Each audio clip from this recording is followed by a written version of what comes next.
Welcome back to the Chapter Chats and Chill podcast. Your cozy reading nook where we talk everything about books, tropes, fave characters, and more. This is Elena. This is Marwa. And Emma. And we invite you to get comfortable, grab a cup of tea or coffee, and get ready to enter a world where stories come true. Welcome to this special episode of Chapter Chats and Chills, the podcast.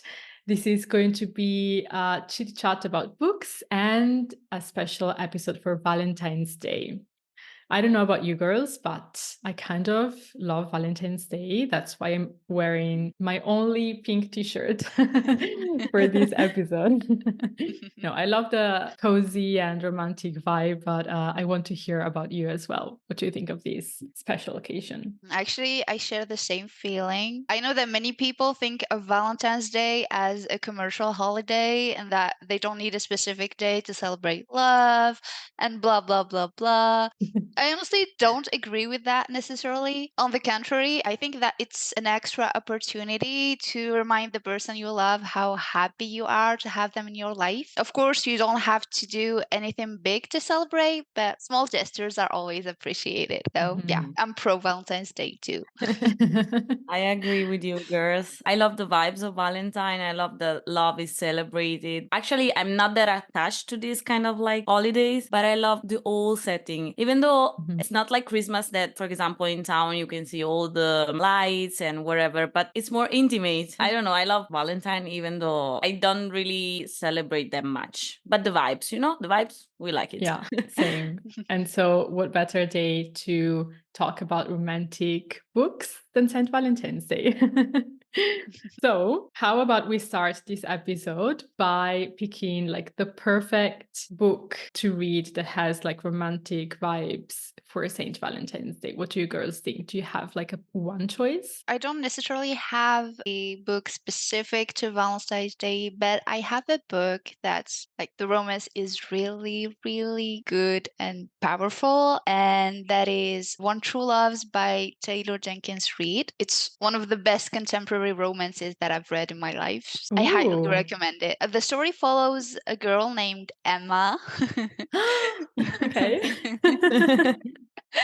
So she's forced to confront her past when her husband, I think his name was Jesse, and he was presumed dead in a helicopter crash, except that he returns home after being missing for 10 years, I think, or something like that. And meanwhile, Emma got remarried again. So it's kind of complicated because she finds herself in some kind of a love triangle, but it's not really a love triangle. I don't want to spoil it for you girls, but it's really, really, really good. It also explores different themes, not only romance. So you have, for example, the search of one's identity, also destiny and travels and books. It's really, really good. Seems like the perfect book for us. Exactly. Travels, romance.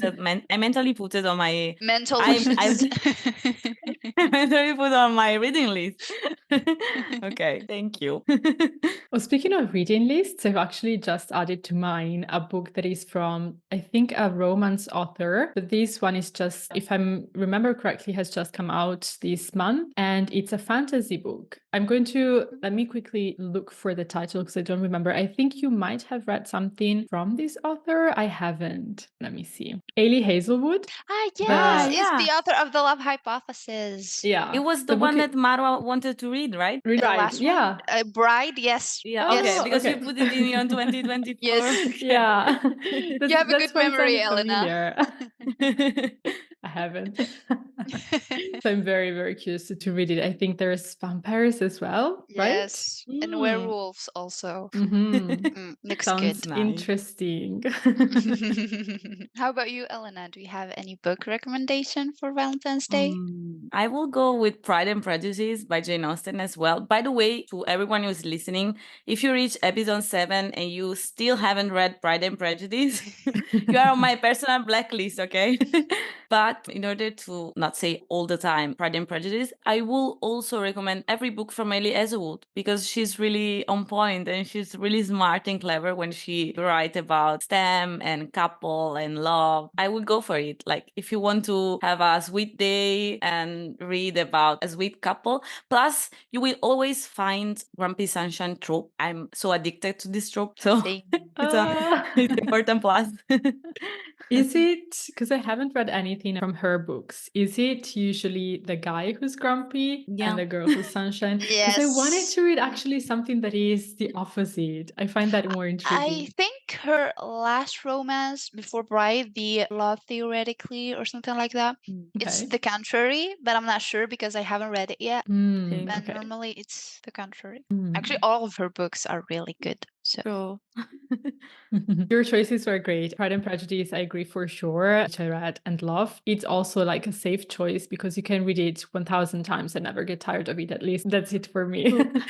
I think another book that it would be like a very nice read for St. Valentine's Day is Sixth Scorched Roses by Carissa Broadbent. It's a fantasy, of course, but it has a very much of a strong romance component to it. It's a short story, like a novella kind of. So it's a quick read. I really love the love story. And it's a good introduction, in my opinion, to the whole Crowns of Nyaxia world, which is like one of her main series of books, which I also love. And it's interesting, in my opinion, because it's a retelling of Beauty and the Beast. There is the roses element, but it's not like some retellings are really sometimes maybe repetitive, in my opinion, because you know the story they're inspired from. This one is really like it's really different. And the main protagonist, the girl, is also like a science person. Like she's not really a traditional scientist, but she's super passionate about making scientific researches for essentially saving like her village. Strong female character as well. Looks nice. looks good. And there's vampires in this one as well. Plus. Yeah. I think we have a team for this episode, which is vampires and werewolves. I love it. Speaking still of romance books, I'm thinking besides, you know, the theme of vampires, do you have like any favorite romantic tropes? You mean besides the enemies to lovers Yeah, I and mean, the forced proximity? that is Sure. top tier. One bed, one room. Yeah.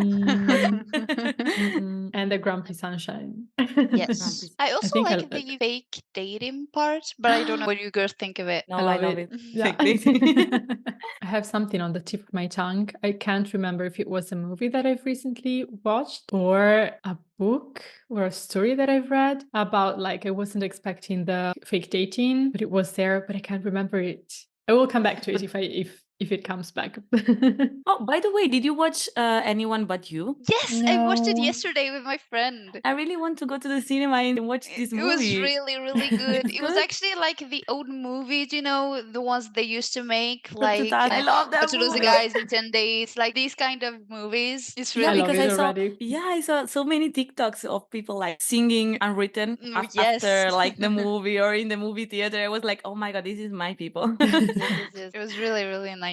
And she's beautiful. Like the Destiny. actress, Sydney. Sydney Sydney, Sweden. she was really stunning in the movie. Mm. Another reason to go watch it. I first saw her, I think, in Euphoria. Same. And her performance there was like I wasn't expecting the turn that it took, you know, from the story, but she was like so talented, and I think the part was Yes, true. perfect for her. Because I think I saw a TikTok of an interview with this actress, and she was telling about how, you know, in Euphoria, I think her character is really sexualized a lot. Yeah. And then that was kind of happening to her as well in real life, which I think is so bad. And I mean, don't Yeah, it even really get me sucks. started on that. But no, I think, I Yeah. mean, she's, of course, like extremely beautiful, but also like so talented. So I'm really Yeah, curious to she's see her she's like in good. a comedy. I think is it a comedy, right? Yes, This it's movie. rom-com. I'm really curious to see her in this genre as well. I think it's the perfect movie to watch Yeah? in this period. Yes. Oh, I love it. Need to go and see it. But I've also discovered her in Euphoria. And I think we saw the same interview because back at the time I was really obsessed with this TV series. And I remember that she said that she complained a little bit about the fact that she had so many unnecessary naked scene that was also cut during the production because she was like, I don't want to be that naked on all the time. And she was like, okay, we need to cut some unnecessary naked scene because I'm not feeling comfortable. I was thinking thinking, why do we have to have so many naked scenes about her character in this TV series that is about teenager? Like, it makes zero sense. And she complaining about the fact that she's always portrayed as the dumb blondie girl, but she made that joke about it. She was like, actually, I'm brunette. So and I was so, I was like, okay, I like you even more.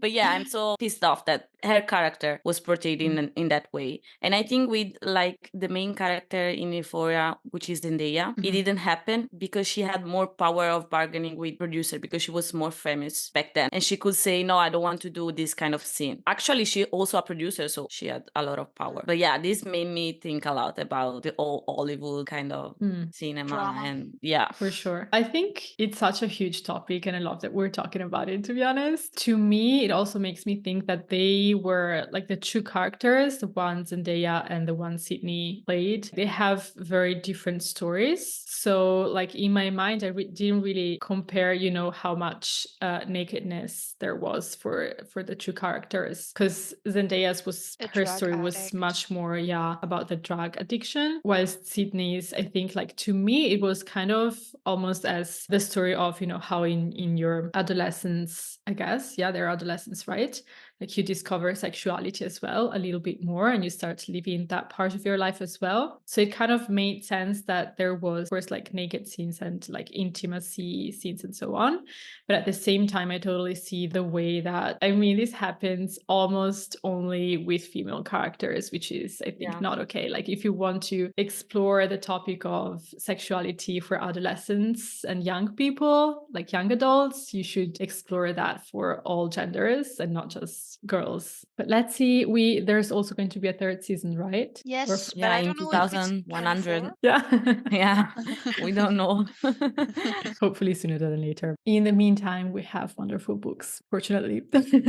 Yay. I was thinking, since we so often, like, I feel like we read so much romantasy or fantasy and romance, and the two genres are kind of intertwined in some of the books that we read and talk about in this podcast. I was wondering, like, how do you feel about the role of magic in the romance stories we read about? By role of magic, do you mean like fantasy elements or more like scenes that wouldn't work in real life? But no. I'm gonna go up with the celebrity meets random person and falls in love with her. I don't know if it matches the description of magic in romance, but to me, it's kind of like a fantasy. I mean, sure, we have some specific cases like this in real life, but in general, it's not something that happens every day, at least not that I know of. And I don't know, it feels like kind of dreamy. I mean, I'm sure we all had the celebrity crush that we've been obsessed with when we were younger, or even now for matters. So yeah, it's not a common trope, but it's still cool and it's kind of magical, I think. I love it. I used to love it when I was younger. By the way, did you watch Starstruck on Disney Channel? Yes. I was obsessed with this movie. I loved it. I have no idea which one it is.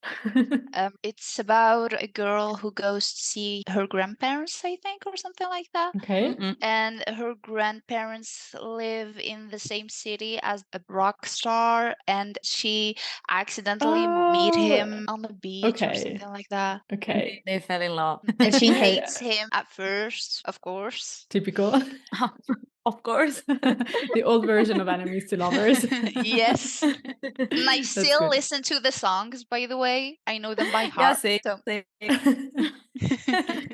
I feel like, to me, it's almost all the tropes, like, besides maybe the first proximity, but especially when we're talking about fantasy books where we have fays or vampires or like supernatural creatures, because they tend to be so possessive, and in the fantasy world it kind of makes sense because they're more primal creatures than us humans, technically. At least they're more like expressive of that part of themselves. But I feel like, so for example, you know, when there's a typical trope of if you touch her, you're done. I mean, I'm all for it, like when I'm reading a fantasy book, but I feel like in real life that would be concerning, to say the least. Yeah, too much. Yeah. Call the police. Run. For sure. There's also the age gap in fantasies. Like, she's Oh my a God. teenager, or maybe she's 20 something and he's like 100 and I don't know what Yeah. old. So, yeah, that would be kind of difficult to go out with an old man like that, I think. Then come on. Sure. That's the supreme level of sugar daddy, I think. Mm. The highest level. If it's a fae, it's fine. It's a or like Edward from Twilight. It's a Oh my vampire. God, yeah. Okay. By the way, he was definitely my crush, like Robert Pattinson when I was a teenager. Really? I loved him. Like I had his poster in my room from the teenage magazines. I relate because I had the same. Like, Yeah. I remember having the new moon poster. Mm. The one when there's Love him triangle. and yes, and Jacob also. By the way, I don't know if I've ever asked you girls, were you team Edward or team Jacob? Team Jacob. No way, really? What? But I never read the book. I just saw the movie, like the Shocked. first 2 or 3. For a moment when I was reading New Moon, and I think Eclipse as well, because the love triangle kind of expands, like it goes through part of Eclipse as well. I was confused. I didn't really know. It was like a Conrad, who's the other Jeremiah. brother, like Jeremiah situation for that part. But then I think it was Team Edward, and it makes sense at the end. But I have to say, because I reread Twilight, I think like a couple of years ago. Right now, I would find it concerning, like how Edward is essentially stalking her. So probably if I was to reread the series right now for the first time, I could be potentially Team Jacob. I actually was Team Jacob because I kind of betrayed him. Like, I don't know, he was so all nice and friendly, and he was always there for her. Yeah, She ditched yeah. him in the end. So And in the movie, he's so sad. But in the end, the author like wrote the book from Edward's perspective, like Yeah. all the book or just the first one. I think I only think the it first was- one. yes, Yeah. only the first one. Have I read it? I don't think so.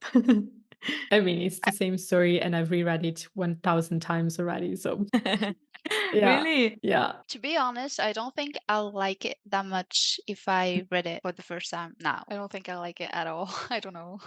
Why? First of all, I don't like nor Edward nor Bella, especially not Bella. I find her so annoying. I don't know. I mean, It's kind of pick me girl. yes, especially in the no, even the last book, or maybe less in the last book, but in the first book she was such a pick me girl. Also, I don't know, I don't like the dynamic of the character that much. I mean, when I was younger, it was one of the first fantasy books that I've read, so I was Same. all wow, this is so cool, this is so great. What is it?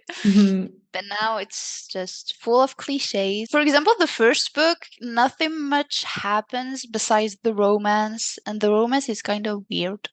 like he's And there is a love her. triangle. Yes.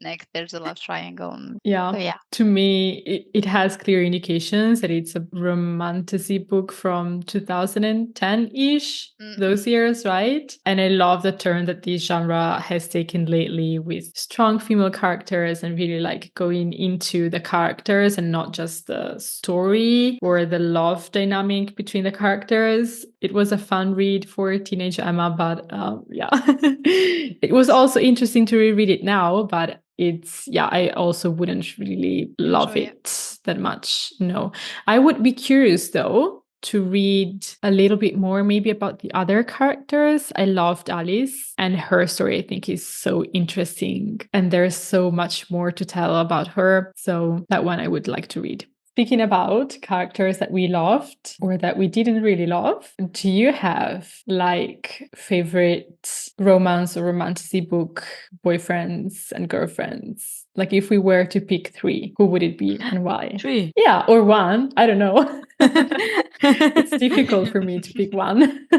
I think I will go with Lila and Kel in The Darker Shade of Magic. I don't think that there is too much romance, but there is the right balance between magic, fantasy, and also the romance part. They two together, like Kel and Lila, it's fireworks for me. Like it was one of my favorite series back in the days because it's from 2000, I think 2017, 2016. I love everything. I love how romance is portrayed between the two of them, because they are themselves, and then they develop this kind of couple. It's so perfectly portrayed for me, the romance side. What about you? For me, I'll say, since I have a lot accumulated of book boyfriends over the year, I'll try and name a few that differ from those I usually mention. So I'll go with, I don't know if you read The Wrath of the Dawn by Renée Yep. Ahdieh. It's a retelling of the Arabian Nights. It's so beautiful. And so I'll go with Khalid Ibn Rashid from this duology. It's such an underrated duology, by the way. You have to read True. it, Emma. It's really, really, really good. Anyway, the reason I picked up Khalid is because he's so mainly like, he's gentle, he's calm, he's smart, he's strong physically and mentally, but he can also be soft and vulnerable, especially with Scheherazade, the main protagonist. He's everything you can hope for in a book boyfriend. Like, he's really an underrated character. He's really, really, really good. I agree. How about you, Emma? Difficult choice. The first person that comes to mind would actually be recent, per usual. But just because yesterday I saw a TikTok with some of Recent's quotes from the first ACOTAR book when they were under the mountain, and how like they were spread out, I think, throughout the few chapters about that episode. And I didn't really remember those, and rereading the quotes, like how much he gave Farah strength, it made my heart melt. But I also have like a few other favorite book boyfriends that I'm not 100% sure about yet, because I haven't read all about them. One would be Asriel. I have like a good feeling about him, even though I know a good part of TikTok didn't really love. Have you read the extra chapter from Silver Flames? No, because you haven't read Silver Flames, right? Okay. Nope. So there's this extra chapter. I don't know it's not really a spoiler. So if you want, I can tell you what happens in the chapter, but also if you prefer to keep it a secret for now and read the book, I can shut my mouth. For me, you can say. Okay. Guys, if you haven't read Silver Flames, you can maybe skip ahead of a couple of minutes. Here it is. So in Silver Flames, we have a new character, or maybe she was kind of mentioned in the fourth book, Gwyn. She is a priestess from, there is like this part of the mountain residence of Recent, I think, where some priestesses live. The one where the monster was hidden, like Briaxis, I think their name was. So there is this priestess that becomes close with Nesta, and I won't tell anything more about, that part, which is like super interesting. But to keep it simple, she becomes very close with Nesta, and we get like a glimpse of her story. It's a very like tragic story, how she ends up in Velaris. And there is some love tension between Asriel and Elaine in this extra chapter. There is some potential for something to happen, and Asriel was about to gift a necklace to Elaine to kind of express his feelings, but he doesn't, because they're interrupted by Reason. She's like, no, this cannot happen. Elaine has a mate already, and so that would be too tricky. You can't do it. And so what happens is Asriel is also kind of friends with Gwyn, and at the end of the bonus chapter, he gifts the necklace to Gwyn. Interesting. So, really? Yeah. Just like that? Yeah. Well, yeah, he goes to give the necklace to her. He doesn't meet her directly, but he gives the necklace to Clotho, which is kind of like boss priestess, I guess, where they live and work. And he says, can you please give it to Gwyn? Yeah. So this is weird. I know. But at the same time, I really hope that something like between them happens, because I feel like there is so much chemistry between the two. And I feel Asriel can redeem himself for this not so nice thing that he did.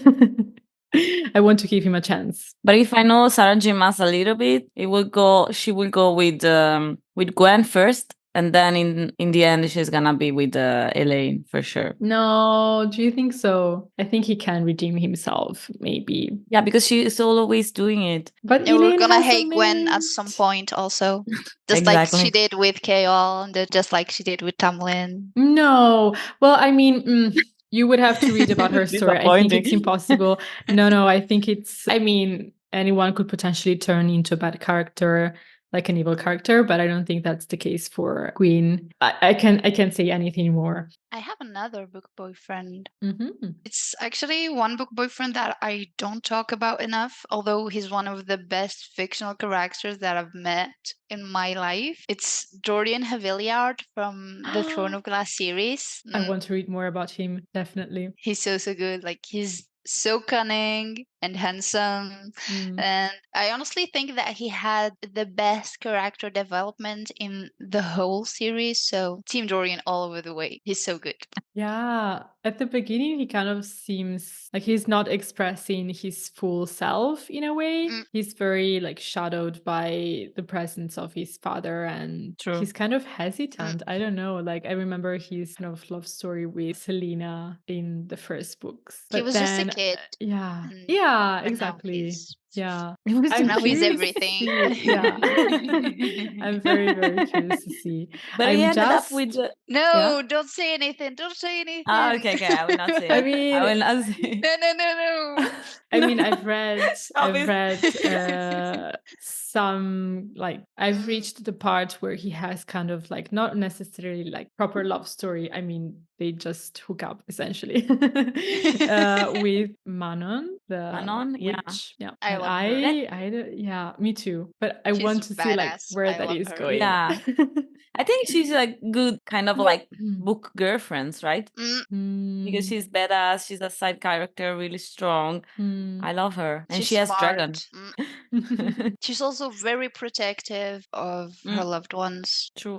I'm also curious to read about Lorcan. I was kind of disappointed, like not necessarily disappointed. Sorry, guys, we didn't say anything, but if you haven't read Throne of Glass and you haven't reached like book Sorry for 5, the you probably spoilers. you probably want to skip ahead a little bit. I loved the dynamic between him and Elite. Yes. So I loved that they had like this chemistry and there was something between them. But then I reached the point where the evil queen aunt of Ellen shows up. I think she's even worse than Amarantha. Like Amarantha, you can see that coming, and she's very bad. She's abusive with reason and everything. But the level of mental abuse and manipulation that Maeve enacts on other people, I was like shocked. But so I get that he's like under the blood, like he's from Blood Oath?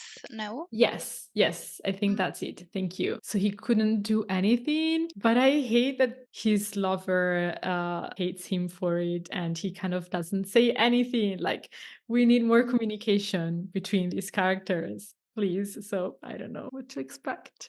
Those two are really good too. Their side story is cute. Yeah. And also they represent, in my opinion, the grumpy feet sunshine trope. She's kind of sunshine, but he's 100% grumpy. Yeah, for sure. Yeah. Elena, do you want to add another book boyfriend maybe? Actually, reading Divine Rivals, I think like he has a boyfriend Potential. material. Yeah, has potential. I think he's really nice. I mean, I'm loving everything, but the way in which they interact, I don't know. Maybe it's because they are like sending letter between them, It's so and the way, lovely. oh my God, this so old school, but so Yes. there is this connection that is like different from everything else that I've read. How the author choose the word, it's like reading these beautiful poems and this beautiful letter. I'm stunned actually, because I've never been in a relationship like that, like someone sending this kind of letter. I mean, I could cry every day. Yeah, for sure. So Roman is boyfriend material, I think. The only ick for me is that he's kind of keeping a secret. Don't spoil. Don't spoil. Don't spoil. No, I mean it's not a major secret, but Elena, you know what I mean, right? So yeah. But you're gonna know. You're gonna know then. So I don't know. Again, I'm more for open communication. True. But then it's gonna fold it in a way. Yeah. Okay. Okay. Then maybe I will change my mind. I'm gonna start it right after this conversation ends. Yes. You need I'm to. too curious now. By the way, guys, I think this is the perfect moment to announce our next book of the month, which is going to be Fine You have Rivals. guessed it. Voila. Yeah. By Rebecca Ross. And the next episode, so next Wednesday, it will be an introduction into this world which is filled with love, but also war and tension and heartache in a way. It's like a historical Yeah. fiction, am I right? Yeah, historical fiction with like magical elements as well, Magic. which is I think is very cool. True. Can't wait, girls. Me too. And I think that's all for today's episode. As always, Yes, you yes, can find the details of all the books that we've mentioned throughout the episode in the description of the episode, in case you want to go back at them to your TBR or just start reading them right away, which is what I recommend. Thank you, girls. That's a wrap. Bye. Thank you for tuning into Chapter Chat and Chill. If you loved this episode, make sure you give it a 5-star rating, thumbs up, and comment below what you want to hear next. To stay connected in between episodes, follow us on Instagram and TikTok at Chapter Chats and Chill.